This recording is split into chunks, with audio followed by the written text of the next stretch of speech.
रसूलुल्लाह सल्लल्लाहु अलैहि वसल्लम ने फरमाया, नेक औलाद वो है, अच्छी औलाद वो है जो वालिदैन के लिए सदक़े जारिया बन जाए।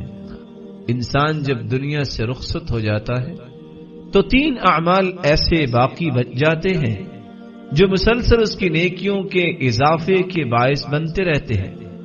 मिन सदक़तिन जारिया, इंसान ने अपनी जिंदगी में कोई ऐसा सदका किया जो जारी है, वो नेकी चल रही है और जितने लोग वो नेकी का काम कर रहे हैं उनको भी पूरा अजर है।